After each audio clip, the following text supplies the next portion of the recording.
What is up, podheads? Back with another episode of the Audio Slave Podcast. My name is Tony, joined, as always, by Anthony. Hello, hello, sir. How are you? I am great. I'm great. I feel shot out of a cannon because we just finished our conversation with Dez, and man, I mean, that just energy for days. And it's no wonder the new record sounds the way it does, because he's still got all of the energy ready to go. All of it. All of it. And we do this because we love it. We also do it, obviously, for the listeners, but we do it as a companion. Like this companion that you're going to hear in the next half hour, I would encourage you, listen to this whole thing before you check out the album. Like you'll appreciate the album as is on its own standalone. This, like all these, this will elevate the album. And the new DevilDriver album, Strike and Kill, which comes out this Friday, Napalm Records, July 10th. This combo is perfect companion. Like I love the record, we've heard it. I love the record even more after having this combo. Yeah, me too. I mean, it's always the reason we do these, is to get the backstory on how any of it came to be, and you know, the process and the who, what, where, what, when, why, how, all that stuff.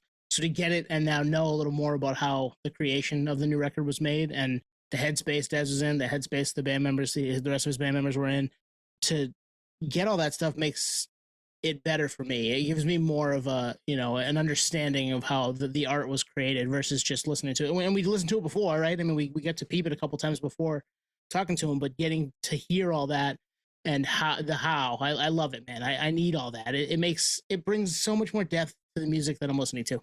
Yeah, it weirdly paints a visual to the music. But yeah, for anyone that's listening to this podcast, everyone kind of knows I'm a Dez stan, you know, with DevilDriver and Cold Chamber. So this was a huge honor.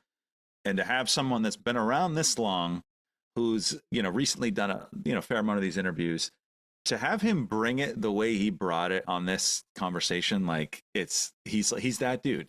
Dez is that guy. He's a legend. He's a legend. Absolute legend. We're so grateful to have chatted with him, and you know, he's someone we've had on our radar for a while. I'm glad it didn't happen until now, actually. I'm not sure we could have handled it a year ago or 2 years ago. I think now is the time. Yeah. But yeah, Strike and Kill, Napalm Records, July 10th, this Friday. There's already 2 or 3 songs already out. If you're listening in Australia, they're in Australia right now. So go out, go support. If you're anywhere else in, you know, the US, they're going out August 14th for a 17-date or so run, right? So, and then it sounds like more next year. So there's going to be opportunity to see them. But if you're able to do it now, do it now. New record, energy's there. Go for it. Energy's there. I'm curious what the set's going to look like. They have so much material to pull from, and I'm guessing they'll weave in a few of these songs. Like these songs will absolutely slap live. Absolutely slap live. Yep. But yeah, what did he say? Go Team DD. Yeah, exactly. Yes, we're writing for the logo here, the logo of Audio Slave. But go Team DevilDriver, and yeah, let's get into our conversation with Dez Fafara right now. All right, we're here with Dez from DevilDriver. Dez, I got to tell you, it's a fucking honor right now. So thank you. Thanks for joining. I appreciate you, bro. It's all good. Thanks for supporting the record. And like, I'm on 7 hours straight right now talking to people. Here's the thing. When you release a piece of art, you don't have any clue of how it's going to be received. Only after you do, you know, X amount of interviews and you start hearing 10 out of 10 or this or that. So it's been amazing to hear how this record has been received. You know, I'm stoked. It rips, first of all. I mean, and you still doing it at this level, you know, this many years in is wild. So kudos. Thank you, bro. Well, yeah, I have 110% tattooed on my knuckles, actually, and there's a reason. So, you know, I always say, like, if I can't skate, if I can't surf, if I can't ride bikes at 90 miles an hour down the freeway, I fucking quit. I don't want to overstay my welcome. However, I feel like I could kick the shit out of my younger self right now, right? Like so the guy who used to drink bottles of whiskey, this and that in my 20s and 30s, like, if he walked up to me now, it'd put him fucking down in a heartbeat. So it's very important for me to stay at a certain level, especially on stage. And I always say, and I say this with the humblest attitude, if I can't kick the shit out of the 20-year-old that goes on before me or after me, I fucking quit, you know? So, does that come easy? Is that hard to do? You know, you gotta work at it. Obviously, I'm not 30 years old anymore, you know? You got to get up in the morning and meditate. You got to get on the treadmill and run 5 miles in the morning. You got to run 3 or 4 miles at night, and you got to dedicate yourself to fucking being in shape. You can't just let it go, you know?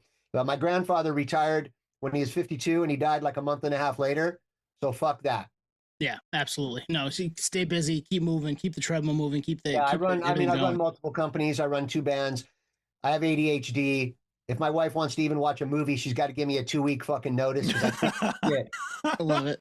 So I got to know, vocally, are you doing anything to keep it going? Because Dez, I looked up your age and I'm like, that doesn't make any sense. It doesn't make any sense. Most guys, like we said, are retired. They're not in this game. So is it like Xena screaming, or is it like vocal warm-ups? What is it? No, I have a booth. I'm in my studio now. I've been recording here for 18 years or what have you. As soon as you spend, $1,200 a day at somebody else's studio, and then you got to drive 2 hours home, you're like, fuck this. And you put a booth in your house, But I sing daily. So I come in, I sing daily. I do the set daily. I usually warm up to Loco from Cold Chamber. It's a nice warm up. It's easy for me. And then I go into Clouds Over California or End of the Line from DevilDriver, and I have it, Plus I'll save a lot of vocalists with saying this now: get sleep. And if you're having trouble with your vocals, drink fresh watermelon juice. I actually saved a very large singer guy that did a record, not recently, but a year or 2 ago, called me, dude, I'm not making it through these sessions. And I told him, get fresh watermelon juice. And he finished the record on that shit. So it's just like anything, right? It's a muscle, Yeah, if you don't use it, you fucking lose it. We've heard about juices. Didn't we hear about banana juice? We did hear banana juice once. Have you ever heard this, Dez? Some people do different things, man. Watermelon juice doesn't have a terrible amount of acidity. Yeah. And everyone goes lemon water. And I'm like, fuck no. The acidity is off the charts, man. Like, or hot tea. And I'm like, what, you want to burn the inside of your throat? Have fun. Oh, it keeps it warm. Fuck that. Use a scarf. Yeah, so exactly. if I'm in AC on a bus or in a hotel, I wrap my shit with a scarf. If I'm recording, I'm living in a scarf for 30 days or whatever it is I'm in the studio for.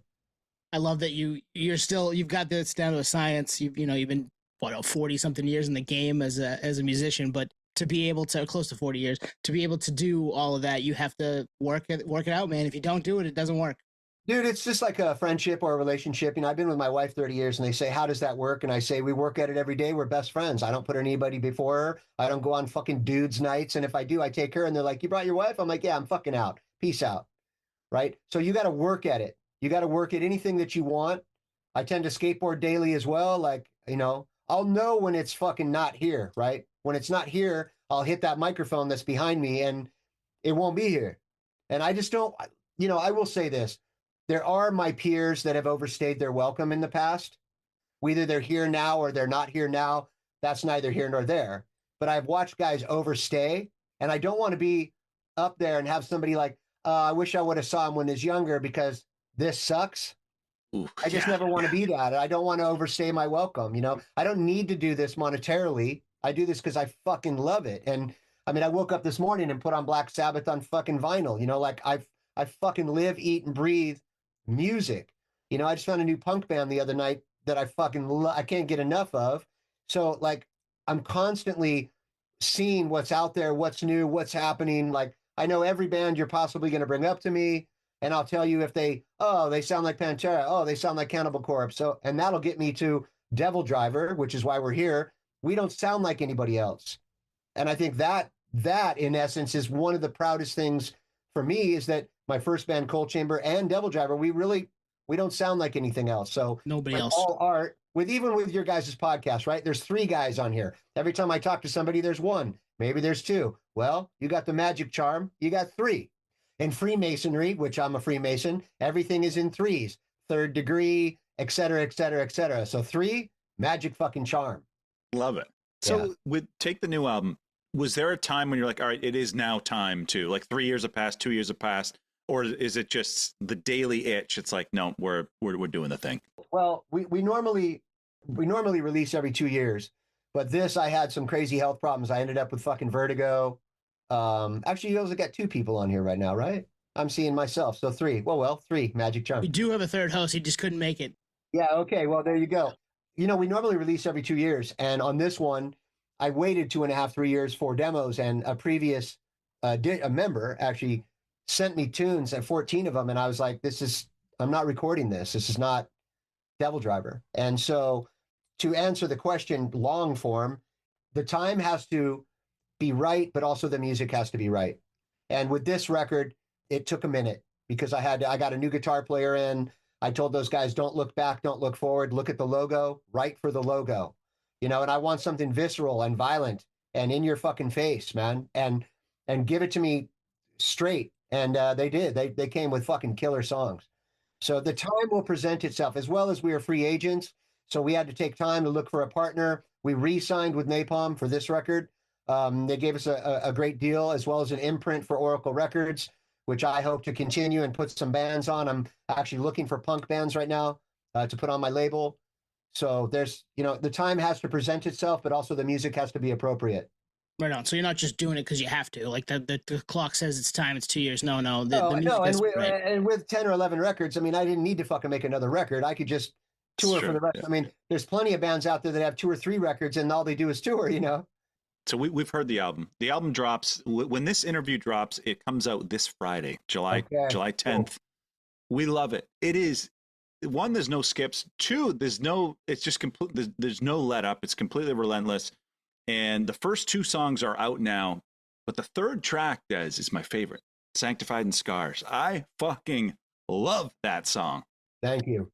I think, look, if you go back in my history, I've had a very tumultuous childhood and life as well, adult life. The scars are what makes us who we are, right? That's why you have the album cover with the hyena. He's got Band-Aids on him, scars. He's, his face is chewed up a little. His ears are chewed up, right? The cover is also very reminiscent of punk rock. I grew up on punk rock, not metal, right?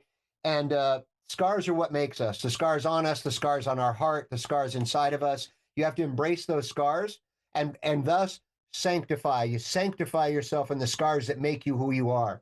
You know what I mean?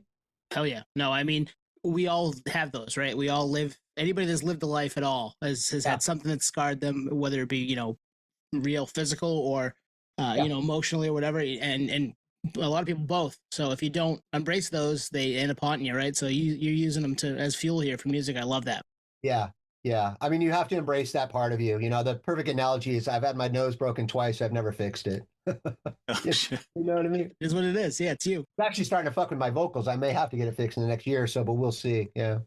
How would you describe this album? Because to me, it's what did I say, Tony? It kicks your ass 6 ways to Sunday. Yeah, from start to finish, no break. Yeah, there's no break.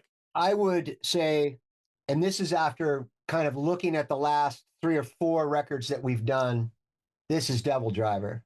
This is I treated this record lyrically and vocally, and I know the guys did musically, as if it was my first record ever. You need to break your career on your first record or you're done. One and done, we call it. And I treated it as if it was my last record, because I honestly don't know what life holds. And if it was my last record, how would I perform? What would I write? What would I want to say? That's how I treated this album here. Was that hard to do, having already put out 10 other records as DevilDriver? No, I think you dig deep. I think you say to yourself, will this be my last record? Maybe. You don't know what life holds. And I like to ride Harleys at 90 miles an hour. So you don't know. And again, when you approach it as if it's your first piece of art, you're going to get something special there as well. I hear a lot of bands that are on their 5, 6, 7, 8, 10 record, and it's like, dude, it's obvious you're fucking phoning it in. And I just don't want to be, I never want to be that guy. And I never have. I look back on previous records and I go, oh, some of the writers I don't write the music, right? So a lot of some of the writers deviated here. Maybe they thought we should go this direction. This is the record for the logo, right? What the fuck DevilDriver tells you to write. Look at the logo. Quit calling me, asking me what direction. Look at the fucking logo. And just saying that worked. That clicked with everybody. And normally I wait till 10, 12 songs to start writing. The first 3 songs I was in the studio. I wrote those motherfuckers in like 2 days. So much so that I thought maybe I was being lazy. But I started reading the voice notes to the music to my drummer, Davier, who I call number 1, like Star Trek, number 1, right? He's my number 1 guy, runs the band with me. And I was like, bro, am I just being lazy? Because I just wrote 2 songs in an hour and a half. And he's like, fuck no, don't change a word. So it was pouring out of me. I think maybe because we had waited so long as well, you know? So this record is timely for me on many, many, many instances, to tell you the truth as well. Yeah. I love the write for the logo because very few bands can do that. And very few bands, if they got direction to write for the logo, it would mean a million fucking things. They wouldn't know what to do. They wouldn't know what to do. Right. Or they, you know, or they make a big deal out of like, there's clean vocals on this record. It's like, dude, what? Like, what are you fucking saying? Or they do the, here's what I don't want to, let me go here.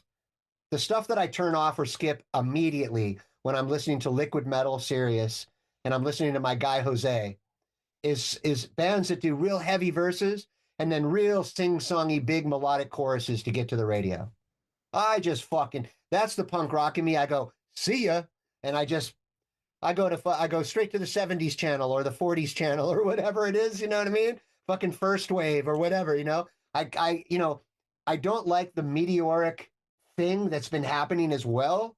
Like, don't be heavy just to be heavy. Don't be light just to be light. Like, be yourself. Write for what your fucking band is supposed to be, you know? And I was real pleased when I started getting the fucking the demos, to be honest with you. I was like overjoyed. I was like, I moved a small pad down on my, like 1-inch pad down in my living room. I slept in my living room. I fucking fasted and starved out while I was doing vocals. I slept on the floor here in my studio night after night while I was writing and listening. Like I acted like I was in Hollywood in 1995, trading top ramen, fresh out of fucking jail with nowhere to go, nothing to fucking do. I just was like, that's it. Like, I got to fucking put it to the test. And surely that helped. And I had to live up. Honestly, I had to live up to the music that was given to me because I'm surrounded by amazing fucking players. Yeah. I mean, they crush it too. Thank you. First, when I got the demos, was like, fuck, I got to live up to this shit. Like, yep. I had to push myself extremely hard to live up to it, you know? So, yeah. Well, and I think doing all of that, you know, living like it's 1995, you can hear it in the record from start to finish. Like, it doesn't sound, it sounds like you're hungry. Like, okay, so I physically was. Yeah. I think I recorded for Anastasia. I'll need my phone to take a look at the times. It's like Ozzy sharing Anastasia. Yeah. I think I recorded for near on 18 or 20 days or whatever, and I was basically fasting almost the whole time, like just living off celery juice and watermelon juice. And now it's good. I put some weight on. I don't like myself too skinny, but I just made myself fucking literally starving. But when I hit the microphone, I had so much fucking energy that I was like, man, we got to get this shit in first and second, third takes. We're not going to spend 4 hours laboring on a 3-minute song. That's fucking ridiculous. Now, if you're a guitar player, fine, because you got to get it perfect. But within lyrics and vocals, you want the subtle, you want the how do I say this? You want the imperfection within the perfection. That's what makes a real raw, energetic vocal. It's not perfect, but the imperfection is what gives it energy. So I think we got that for sure. Working with Gabe was great because I'm ADD, I'm ADHD like a motherfucker. And I told him, as long as we first spoke about him producing, as long as you're quick behind the board, we're good. Because I'm not going to sit here and just like, hold on, give me 5 minutes. It's like, give you 5 minutes. Like, I'm done here. So he was great to work with in that fact. Yeah. Des, this is almost our 350th episode. And you said something a couple minutes ago that honestly, it's going to be the benchmark as I listen to music, which is bands writing as if it's their first and last album. If you go in with that headspace, you can't fuck with it because you know that they put in everything. Yeah. And now I will tell you that I always give it 100, 110%, but I've never taken that attitude, right? It's always like, cool, another record, let's do it. But I will take this now into the next records that I do with both of my bands. Let's just say that. I like that. Yeah. I like the sound of that. Yep. Yeah. So the album's out this Friday. So Dig Your Own Grave is already out. Dead in the Water's already out. Sanctified in Scars is the best song of all time. What other tracks are you just like really stoked for DevilDriver Heads to Hear at this So point. Strike and Kill is the next video that's coming. So the namesake of the record. Oh, I yeah. love In the Moonlight. That'll give you a take on how I grew up. I did not grow up on heavy metal. I was punk rock, goth, psychobilly, rockabilly kid, right? As a matter of fact, I'm the guy who gets up every day and tells my wife I'm going to cut my hair and get a pomp again. And it's hilarious, actually. It's like a fucking running joke with us, right? Which the last time I did that, I was actually in Santa Barbara and I walked in and just shaved my fucking head. In the Moonlight will give you this flavor of almost like Bauhaus Sisters of Mercy in the beginning. Agree. And then Yeah. get brutally heavy. So brutally. heavy. Yeah. Same with Summoning Shadows. It gives you this, what is going on here? Almost goth scenario to holy shit. The build up. I'm getting the shit kicked out of me, getting pummeled. And I wanted this to be vocally delivered punk rock, right? So I wanted it to feel like that. And I think we achieved that. Hi, Moon. My dog just came in to say hi to Oh me. yes, another pet has made it onto Patio Slave. That happens Yeah, all the it's right time. here. Hey, buddy. Say What's hi, up? bud. I Are love you it. coming up here? Oh, you're going to say hi? Oh, wow. It's a big boy. Big How's my girl. guy? I rescued him from the Malibu wildfires. They were taking the dogs, but they weren't taking the puppies. Oh, wow. And so I drove up and got him. And yeah, he wants to French kiss me right now. But I love it. he's my guy. He's my best friend. He drugged me out of a horrible place, man. When I came out of the hospital, my wife's like, man, you're so fucking unhappy. And I said, well, it's because I'm not touring and I don't really like what's going on in the band right now. And she said, how can I make you happy? I said, I haven't had a Harley in years and I've been on motorcycles since I was 7. And I haven't had a dog in 3 years because my Great Dane and my Doberman died the same year. And I've never cried that hard in my entire fucking life. Mm. So I said, I'm going to buy 2 Harleys today, not 1. And I'm going to get a dog this week as well. And not 1, but 2, right? 2 dogs. Yeah, I bought 2. Well, now I got 3 bikes, but I only got dogs. 1 dog. Yeah, I only need with Moon. I only need 1. He's my guy. He's by my side everywhere I go. Sleeps with me on my fucking bed. Eats dinner with me. He's my guy. He saved me off a real bad time, and yeah, he just looks like he just brought me a rope toy. So did he fast as well while you're doing vocals? That's No, what I fuck gotta know. no, I make him his food. Actually, he walks around Sam's Club with me and tells me if he wants fucking chicken gizzards or what have you. But I make his food. Love it. So he eats pretty well. His coat's very healthy, and I hope I get 30 fucking years. I hear about that pill that they can give dogs to make them live 25, 30 years, and I'm like, I know, right? Where can I get it? Because this one, I can't lose this one. I'll dive in a fucking horrible place, man, So you shout out your drummer, Davier. He goes fucking wild at the end of Headed for the Fall. He's nuts, man. Look, I'm surrounded by great players. Gabe is one of the best fucking players I've ever come across. Alex is insane on his guitar, and he also is incredible with a yo-yo. I guess he was on a team or whatever. He's nuts with that thing. Shit. Davi's one of the best drummers I've ever run into in the industry. I'll put him up against anybody bar none, and he plays daily. So, and then my bass player, he's a monster. I mean, they call him Bass Legend because, let's face it, he is. He's a monster on stage, and he's a monster writer as well. Our third host said he grew up with him. Yeah. Oh, really? Yeah, because we're from Maine, so I think he has Maine right. ties. Yeah, well, all 3 of my original guys were from Maine. They were all friends. Right on. My original drummer and 1 guitar player and bass player, we all grew up together in Maine, And so that's why I first heard the term masshole. Up here, yeah. We Yep. coined it. Let's go. Yeah. But I fucking personally, I love Boston. We recorded outside of Boston at Longview Farms, a record Coal Chamber did. And I had a great fucking time in Boston. And in Maine in general, I have a wonderful time when I come out there. So This is the time of year to be here. oh yeah, man. No, fall time is the time for me, man. You guys get Fall's all the the leaf best. changes and shit, And I love Halloween time and fall time. So there's actually nothing like going to Salem in October. It's I think the best. that's like Mecca for Absolutely. anybody who's ever practice witchcraft or what have you. Yeah. That's the place to go there. Man, You're heading to Australia, Cradle of Filth. When this episode drops, you will actually be there July 9th through the 16th.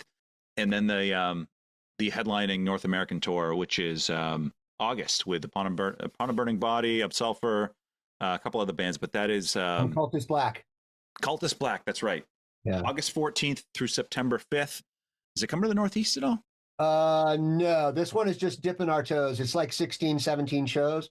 Oh, yeah. Get ready because next year I'm booking like a 2.5 month run. Oh, hell yeah. But this one's going to be good. I love the Pawn and Birdie Bodies guys, and they're fucking great, great fucking musically. Of Sulfur got turned on to them when they first came out. They've been doing a lot of fucking touring, and Cultist Black is pretty badass. They've been out with Cradle of Filth and some other bands as well that I manage. And so I think it's a great fucking lineup. And if you want to see DevilDriver, I would come out now, right? Like now would be the time. There will be a time when I'm not out, right? So come to see us. But we'll be definitely coming to the Northeast. Anywhere you don't see on this run, we will be hitting it next year, as well as, hopefully coming back around some of those places as well.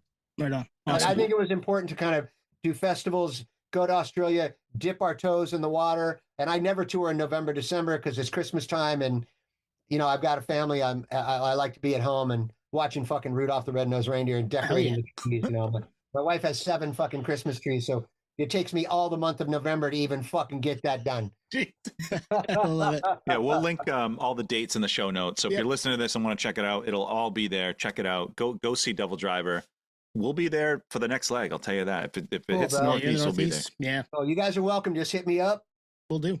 Hit me up. I'll put you guys on the list, and looking forward to saying hello, man. And I appreciate the fucking support, and let's go DD, man. Like we're hearing like 10 out of 10. Like we're hearing a lot of cool shit. it. And I've seen just some of the recent sales as well. It looks like the thing is going to chart pretty well. And I feel, let me end with this. I'm terribly grateful and humbled that the fact that after 30 years, their career is actually where it's at. So anybody who's ever bought a t-shirt, come to a show, bought a meet and greet, hit me on Instagram, any of the socials I've been on, because I'm not on too many. I'm pretty private. Thank you so much. Like it means the world to me. I wouldn't be here without you. And let's fucking get it. Let's get in the pit. I love it. I want to throw down. Love it. Oh, That's dude. awesome. That's the mic drop right there. Dez, thank you very much, man. This is a Take blast. care, drop. guys. Have a wonderful day. You too. Thanks, See you, Dez. Later, bro. Thank you for listening to Patio Slave. We are at Patio Slave on X, Instagram, TikTok, all of the places that you can find us on social media. It's at Patio Slave. We are Patio Slave Podcasts on YouTube. Subscribe to us there. If you want to contact us, hit us up at patioslavepodcast@gmail.com. And hey, if you've got a minute, leave us a review. Tell a friend. We'd really appreciate that. Thank you. You can swear, you don't have to, but you can. That's good because my wife for 30 years has tried to get me to fucking stop cussing. But You can. You can. I have 3 sons. I had a cuss jar here when they were younger. Yeah. That motherfucker was filled up every week. Well, let's fill it for this interview. Yeah, Let's we go. can do that. That's great. Yeah. All right, let's get this rolling.